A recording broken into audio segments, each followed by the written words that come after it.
bonjour à tous. Alors à chaque fois que je fais cette conférence, que ce soit lors de je propose cette conférence ou que je fais cette conférence, une des premières choses qu'on me demande, mais c'est quoi ce titre? Qu'est-ce que ça veut dire? Alors, en fait, ce qui s'est passé, c'est qu'il y a à peu près 18 mois, j'ai eu une grosse discussion avec un de mes amis sur la programmation orientée objet. Est-ce que c'était pas, est-ce que les getters c'était le mal, les setters c'était bien, l'encapsulation, etc., etc. Et puis, à l'issue de la discussion, on est tous restés tous les deux sur nos positions, hein, parce que forcément, moi je suis peut-être de nul, dire autre chose, et lui il est pas mal non plus dans son genre. Mais je me suis dit, on a discuté pendant 3 heures, là, et on n'a rien sorti. Donc il faut savoir qui a tort, qui a raison. Donc j'ai commencé sans le savoir à mettre le doigt dans un engrenage qui m'a emmené sur ces 18 derniers mois, et où j'ai revu beaucoup de choses. Et je vais vous spoiler la fin tout de suite, il n'avait pas tort, il n'avait pas raison, et moi pareil. Donc pourquoi chronique d'un voyage vers l'Est? Parce que vers l'Est, vous allez comprendre plus tard, mais chronique, parce que tout ce que je vais vous raconter, c'est un peu le condensé de ces 18 mois, hein, et le voyage n'est pas fini. Alors en même temps que j'ai parlé un peu de ma vie, je vais vous poser quelques questions. Est-ce qu'il y a quelqu'un dans la salle qui s'y connaît en biologie cellulaire? Ah merde, il y en a toujours un, c'est quand même incroyable. Ça fait plusieurs fois que je suis là, donc j'en ai toujours un. Du coup, je ne peux encore pas raconter de conneries à ce sujet-là, il faut que je fasse attention. Qui fait de la programmation orientée objet ici? Qui le fait en PHP? Ok, donc tous les exemples de code qui seront dans la con seront en PHP, je suis désolé pour les autres, mais ça devrait être assez compréhensible. Qui fait quelque chose comme du Smalltalk? Ah, il n'y en a jamais, c'est bizarre. Je comprends pas pourquoi c'est un super langage. Qui fait du Ruby? Deux et demi, il y en a un qui assume par là-bas. Ok. Qui connaît le Palo Alto Research Center? 1. Vu la génération, c'est normal. Désolé, c'est facile. Alors, le Palo Alto Research Center, c'est quelque chose qui a été créé par une société qui s'appelle Rank Xerox. Qui connaît Rank Xerox ici? Ah, quand même, encore un nom. Pour ceux qui ne connaissent pas non plus, Rank Xerox, dans les années 60, c'était un peu l'IBM d'aujourd'hui, de Facebook ou Google. Enfin, c'était the société qui avait le vent en poupe parce qu'ils vendaient des photocopieurs. C'est la super technologie quand même. Et ils n'étaient pas entièrement idiots non plus parce qu'ils se sont dit, ouais, il y a l'informatique qui débarque, qu'est-ce qu'on peut en faire par rapport à notre métier? Et ils ont fondé ce qu'on appelle le Palo Alto Research Center, aussi connu sous le nom de PARC. Donc c'est un laboratoire de recherche en informatique, donc qui était centré aussi bien sur le hardware que sur le software. Et il en est sorti des choses que vous ne connaissez absolument pas, hein, comme Internet, les imprimantes laser, les interfaces graphiques, et puis tout un tas de trucs bien sympas qu'on utilise tous les jours. Et ça date des années 60, hein, quand même, c'est assez énorme ici. Et dans les années 60, le PARC s'est donné un objectif. Et donc il a fait travailler très très fort des grands scientifiques, hein, qui sont en plein travail, là, quand même. Les Américains ils sont à fond, je jure, ça se voit pas, mais c'est pas grave. Le code informatique existait déjà depuis un moment, hein. Il y avait un problème, c'était la réutilisation de ce code et la possibilité de le faire évoluer facilement. Et donc il y a des gens au parc qui se sont dit c'est quand même dommage, on fait des super choses, mais on ne peut pas les utiliser, c'est pas compatible, on ne peut pas faire évoluer facilement, à chaque fois c'est le bordel, etc. Comment on fait? Et bien parmi tous ces brillants cerveaux, il y en a un qui s'appelle Alan Kay, que voici, qui a eu une idée, qui a défini un nouveau paradigme qui s'appelle la programmation orientée objet. Alors pour la petite histoire, l'espèce de truc qui est sorti de Cosmos 1999, pour ceux qui connaissent la série, là sur sa gauche, n'est-ce pas? C'est un Alto, c'est le premier ordinateur à interface graphique qui a été conçu. Donc, et on ne parle même pas d'un truc avec des microprocesseurs dedans, c'est un truc, plus personne ne sait comment ça marche, mais c'était juste génial pour l'époque. Donc voilà, un bon vieux nerd des années 60, n'est-ce pas? Et qui nous a conçu, qui nous a sorti un paradigme assez génial, hein, parce que quand on l'utilise bien, c'est juste la bombe thermonucléaire tactique. Mais il y a un regret, ce monsieur, hein, c'est que il a appelé ça la programmation orientée objet, mais il regrette très fort le mot objet. Parce que tout le monde s'est concentré sur ce mot, tout le monde s'est focalisé sur l'objet, et en fait c'est loin, vraiment très très loin d'être la notion la plus importante du concept. En fait. Alors pour développer son concept, M. Alan Kay, il s'est basé sur ses connaissances en biologie cellulaire, parce qu'il a un background un peu particulier, il avait fait des études en biologie, etc., etc. Et il connaît très très bien le fonctionnement des cellules. Donc surtout si je dis une bêtise, tu dis rien, ça passera tout seul, ils comprendront rien. Alors pourquoi les cellules biologiques? Les cellules biologiques, elles ont une caractéristique très intéressante, c'est qu'une cellule, elle ne sait jamais rien des voisines qui l'entourent. Elle ne sait pas ce qu'elles sont capables de faire, elle ne sait pas ce qu'elles ont, c'est même pas limite qu'elles existent. C'est assez énorme quand même. Parce qu'on a des organismes très complexes qui sont capables d'envoyer des hommes sur la Lune, voire même qui veulent y retourner. Je vais comprendre que les Russes veulent y retourner dans pas longtemps, en 2029. Et pourtant, à la base, on est tous composés de cellules qui ne se connaissent pas, qui ne savent rien, absolument rien, l'une de l'autre. Alors comment ça fonctionne? On a un truc, on ne sait même pas qu'il est là, mais on arrive à faire des choses à deux, lui et moi, alors qu'on ne sait pas qu'il est là. Eh bien, le nerf de la guerre, dans la biologie cellulaire, c'est ce qu'on appelle le message. Et le vrai concept de la programmation orientée objet, il est là, en fait. Et ça, on comprend après 18 mois de voyage. Alors, qu'est-ce que c'est un message? Dans le monde de la biologie cellulaire, un message, c'est une molécule qui est émise par une cellule. Et ce message se disperse dans l'organisme, via différents vecteurs, entre guillemets, le sang, la lymphe, le système nerveux, on peut faire le système nerveux parce que c'est une impulsion électrique, mais la notion de message pour le système nerveux est exactement la même. Et ce message, il va aller se fixer sur d'autres cellules qui sont équipées pour l'intercepter et pouvoir y réagir. C'est-à-dire qu'on peut imaginer une cellule qui a besoin d'oxygène, elle va envoyer le message « j'ai besoin d'oxygène ». Il y a d'autres cellules dont le métier c'est de fournir de l'oxygène, avec éventuellement la collaboration d'autres cellules qu'elle ne connaît pas. Ces cellules vont attraper le message et y réagir en déclenchant tout le processus qui va permettre à la cellule qui était demandeuse d'avoir finalement de l'oxygène. Par un chemin plus ou moins direct, ça limite la cellule ne sait même pas comment ça va se passer au final et comment l'oxygène va atteindre effectivement sa cible. Donc le secret, quand on fait de la programmation orientée objet, c'est de garder ce concept de boîte noire et de faire discuter nos objets entre eux à l'aide des messages. Alors, ok, c'est bien beau, la biologie cellulaire, tout ça. Mais techniquement, qu'est-ce que ça veut dire? Ça veut dire que nos objets, ils doivent rester absolument des boîtes noires. C'est ce qu'on trouve souvent sous le mot d'encapsulation. Vous avez dû entendre ce mot, qui l'a entendu ce mot déjà quand il fait la programmation orientée objet? Alors on vous dit l'encapsulation, l'encapsulation. Personne ne sait exactement ce que ça veut dire en fait. L'encapsulation, dans ma définition personnelle, c'est le niveau d'abstraction maximum que vous pouvez obtenir. Alors, comment ça se passe concrètement? Moi, j'ai découvert un peu tout ça parce qu'un jour, je suis tombé sur un article de blog qui a été écrit par un développeur australien qui fait du Ruby, du Smalltalk, tout un tas de trucs ésotériques. Il s'appelle James Ladd. C'est un mec super sympa. Le seul problème pour discuter avec lui, c'est qu'il est en Australie, donc il y a à peu près 23h32 minutes de décalage horaire.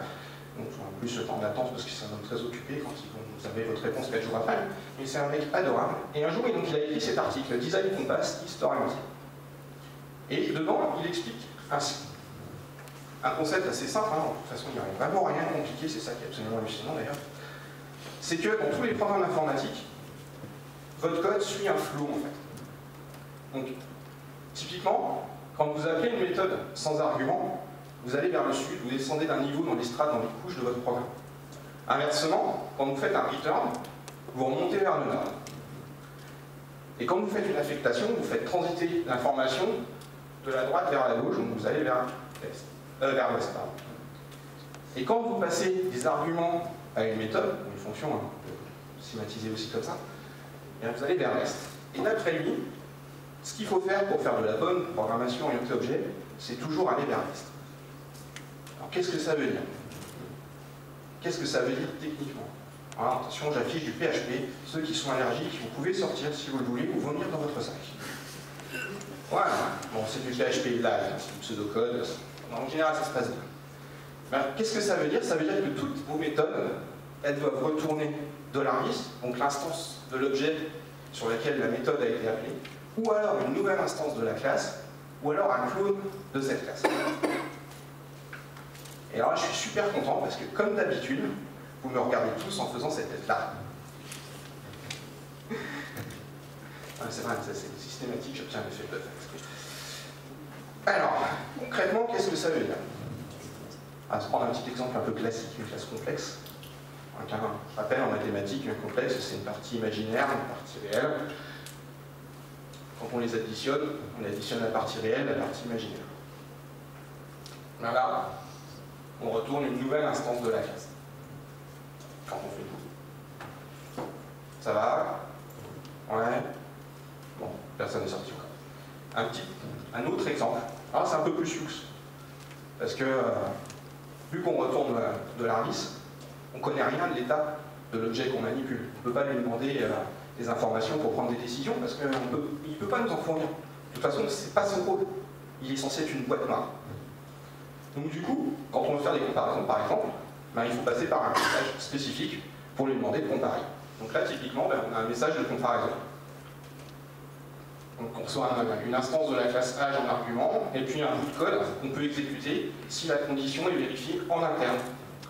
On n'expose absolument rien à l'extérieur concernant la structure de l'objet, et on prend la décision à l'intérieur de l'objet.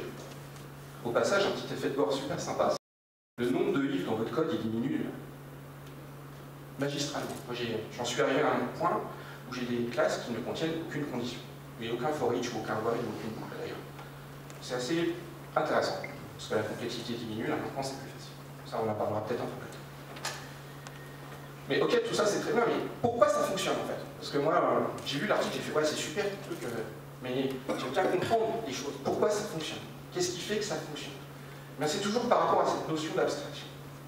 Et ce qui m'a aidé à comprendre, c'est un livre qui a été écrit par une développeuse Ruby. Quand je dis que j'ai fait un voyage, j'ai vraiment fait un voyage. Je me suis mis au Ruby, je me suis mis au Smalltalk, j'ai discuté avec plein de gens qui font des langages ésotériques.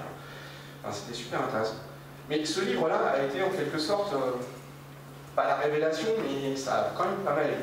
Il s'appelle Practical Object-Oriented Design in Ruby.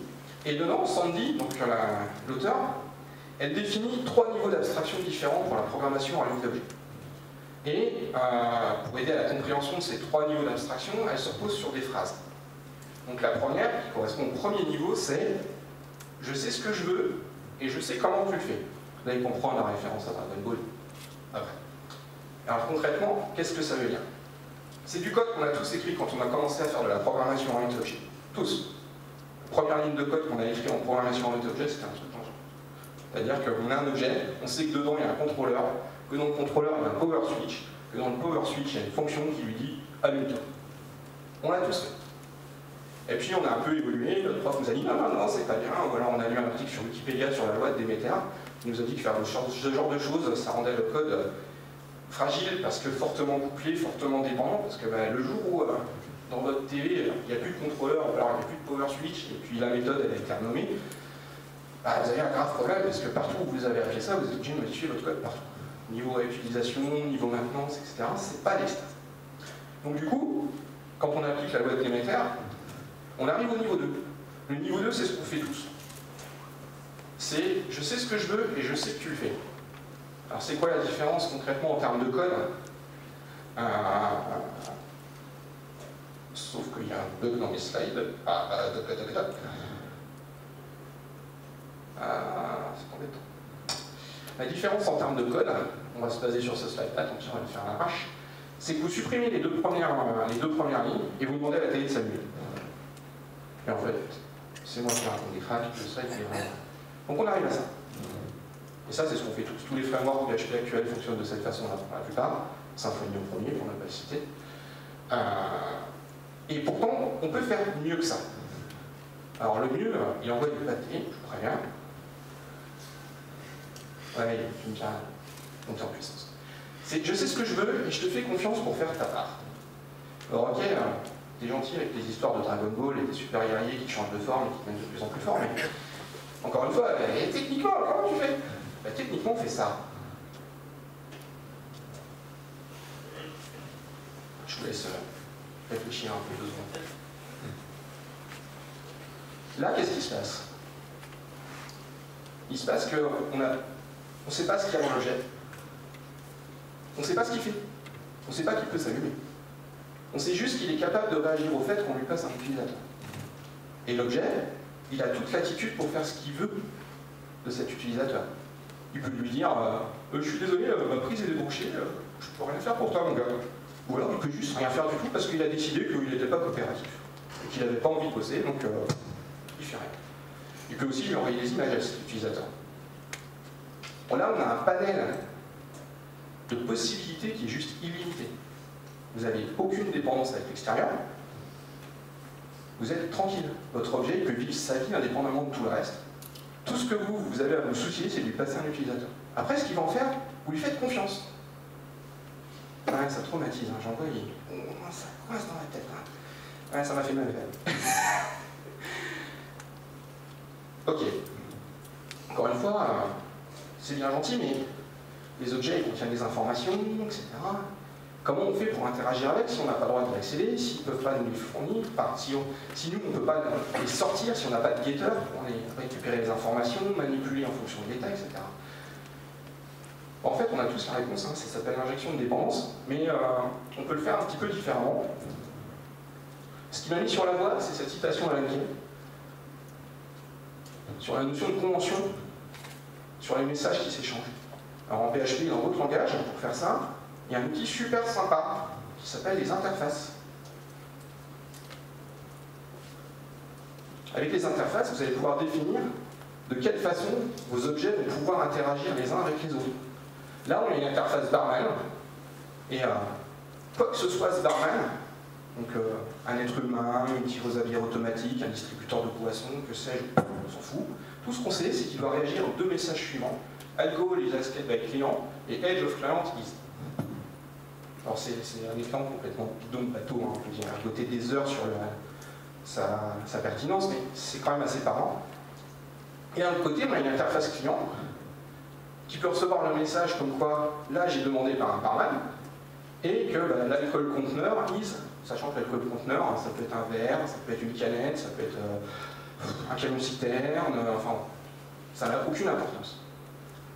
Donc là, vous allez définir un protocole de communication, et après, vous pouvez vous amuser avec ça.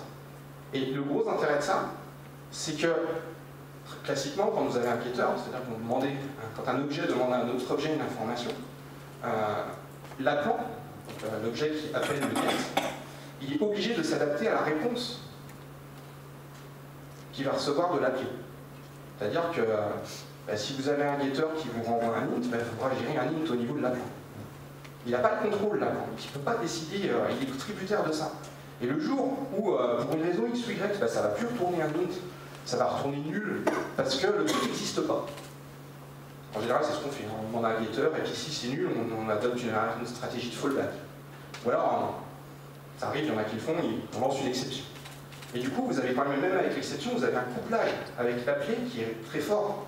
Parce que l'appelant doit savoir le fonctionnement de l'objet qu'il appelle. Et là, vous êtes bien d'accord avec moi, on n'est plus du tout dans l'abstraction, puisqu'on doit savoir comment ça fonctionne dans la boîte pour pouvoir l'utiliser. Alors quel est ce système-là? C'est l'appelant qui définit les règles. C'est-à-dire, moi je suis un barman, je te demande ton âge, et tu dois me répondre avec le message edge of client is, et je t'impose le type.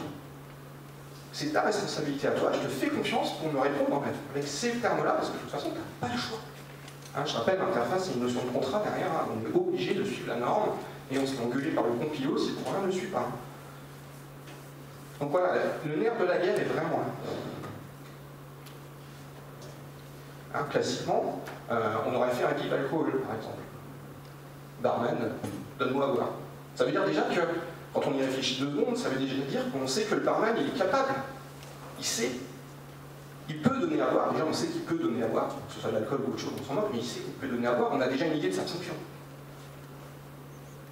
Tout à l'heure, si je reprends l'exemple de la télé, quand vous dites TV user is, vous ne savez pas à quoi sert la télé.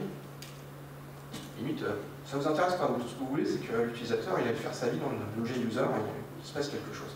Là, c'est pareil. C'est l'inverse. Give alcohol, vous savez ce que fait le barman, il est capable de donner de l'alcool, etc. Et puis si un jour vous avez un barman qui ne donne pas d'alcool, parce qu'il vit dans un pays musulman où l'alcool est prohibé par exemple, vous faites quoi? Vous retournez nul ou l'exception, comme j'ai parlé tout à l'heure, et là vous vous retrouvez encore avec le couplage. Alors que dans l'autre cas, pour ajouter le message j'ai pas d'alcool dans votre interface, compiler, ce qui n'implémente pas l'interface correctement va vous péter à la gueule, vous corrigez, et vous êtes tranquille.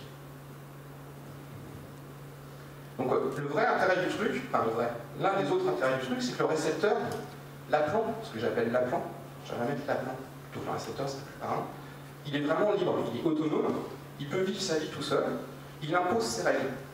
C'est l'inversion de contrôle. C'est un terme aussi qu'on entend assez souvent, mais qu'on n'arrive jamais à trouver une définition vraiment précise de bon Dieu, mais qu'est-ce que c'est que l'inversion de contrôle? IEC en anglais. Donc on retrouve en fait avec cette notion d'aller vers l'est, on trouve toutes des notions qu'on a tous entendu parler, hein, l'encapsulation, l'inversion de contrôle, l'injection de dépendance, hein, parce que quand on injecte l'âge du client dans le barman, c'est rien d'autre que l'injection de dépendance. Mais là, c'est porté au niveau au-dessus parce qu'on maximise au niveau d'abstraction. Et du coup, on se donne une liberté de dingue. Parce que vous pouvez absolument tout faire. Vous voulez modifier le comportement de votre programme, au lieu d'injecter un objet de ce type-là, vous injectez un objet qui a la même interface mais qui se comporte différemment.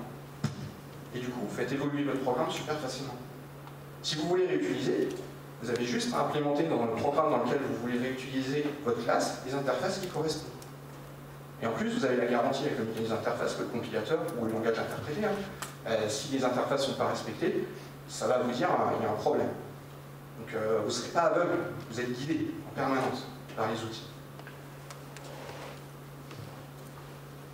Alors il y a un petit side effect aussi quand même assez sympa, c'est que vu que le barman il a totalement le contrôle, il peut aussi se mettre dans l'état qui convient le mieux pour répondre aux besoins. Et du coup, par exemple, on peut paralléliser. C'est-à-dire que vous faites un new sell de votre barman et vous lui demandez de servir de l'alcool à votre client. Et puis s'il y a en même temps, en parallèle, il y a un autre client qui demande de l'alcool au barman, pas de problème. C'est le même mécanisme que le fork, pour ceux qui connaissent, qui font de la programmation système. Le barman, il dialogue, il délègue entre guillemets c'est pas un sous-barman, parce que c'est un barman, mais il se clone, il se sépare en deux, exactement comme une cellule biologique, hein, de toute façon.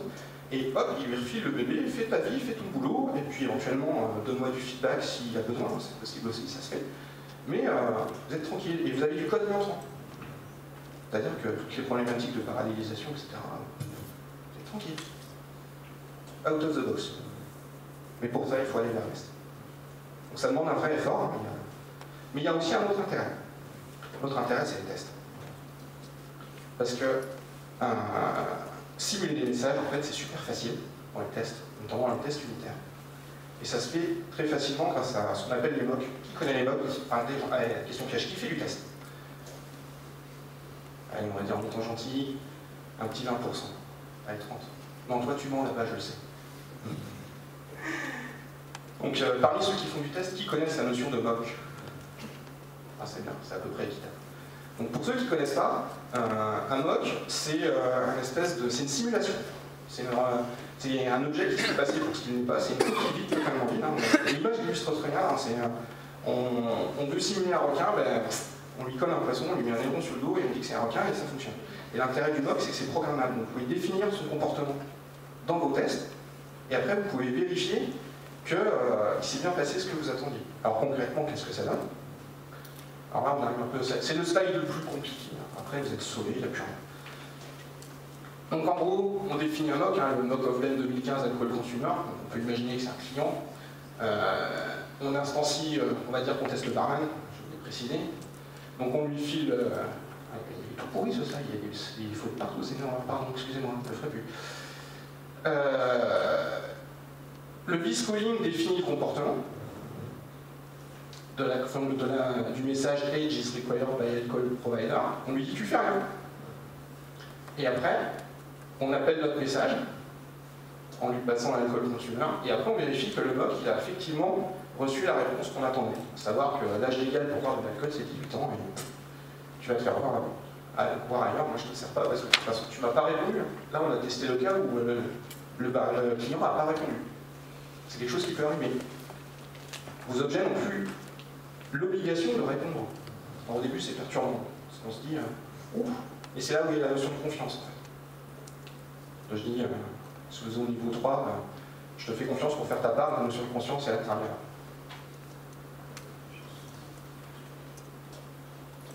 Donc, en gros, vos tests ne sont jamais plus compliqués que ça. C'est-à-dire que ça se résume à vérifier que quand vous avez appelé un message, eh bien, les dépendances de votre classe ont bien reçu les messages qui correspondent. Donc vous ne testez plus pour envoyer bien des entiers, pour respecter. Enfin, c'est juste la vérification de l'envoi et de réception de message. The DDoS messaging. Tout se résume à ça en fait. Hein. Une fois que vous avez compris ça, vous êtes tranquille. Après, il faut le comprendre. Hein. J'ai mis du temps et je suis pas encore. Je pense que j'ai pas vu le temps encore. Alors il y a un effet assez pervers. Parce que c'est pas tout rose non plus. Déjà, il y a un seuil à franchir, un seuil intellectuel pour arriver à appréhender le concept et à le mettre en œuvre facilement. Se pose aussi une grosse problématique de nommage. Il y a quelques jours, il y a Comic Strip qui a sorti un strip sur le nommage et le fait que certaines boîtes étaient obligées de mettre sur la clé sous la porte parce qu'ils n'avaient pas trouvé comment nommer une variable. Ben, je me suis reconnu, hein, franchement, parce que nommer une interface, c'est pas forcément simple, parce que c'est quelque chose qui est un peu transverse, qui doit être utilisable, il faut que ce soit explicite, ça pose un problème. Donc il y a déjà le seuil intellectuel, et après il y a la problématique du nommage. Et il y a aussi un autre effet pervers, c'est que, en fait, les tâches qui vont être réalisées par vos classes si vous faites de l'historiantine, vous n'allez pas les connaître en lisant les noms des méthodes, parce que tvUserIs, ça ne va pas vous dire que votre télé, elle va envoyer une image à votre utilisateur. Par contre, ce qui va vous dire ce que fait votre télé, c'est le fait qu'elle ait envoyé le message à l'utilisateur, tiens, voilà une image. Et donc, le comportement de votre classe, il n'est plus défini par le nom de ces méthodes, il est défini par les messages qu'elle envoie. Ça fonctionne à l'envers aussi. Donc il y a un vrai seuil, c'est pour ça que des fois, il faut appuyer sur le bouton. Alors c'est assez dur d'obtenir de l'aide, hein, je ne vais pas vous le cacher. Jetslab m'a beaucoup aidé, Sandy aussi, et je suis même allé plus loin qu'eux sur certains points. Donc n'hésitez pas, si le sujet vous intéresse, si vous avez des questions. Donc moi, je ne me suis pas présenté, hein, je m'appelle Frédéric Hardy, je suis connu sous le nom de Maggie Gagne dans la communauté PHP. Il y a un channel IRC sur Freenode qui s'appelle dièse-list, et les deux dièses ne sont pas une typo, c'est vraiment ça. J'ai un dépôt sur GitHub qui s'appelle East Voyage, qui est une organisation dans laquelle il y a plein d'exemples de code.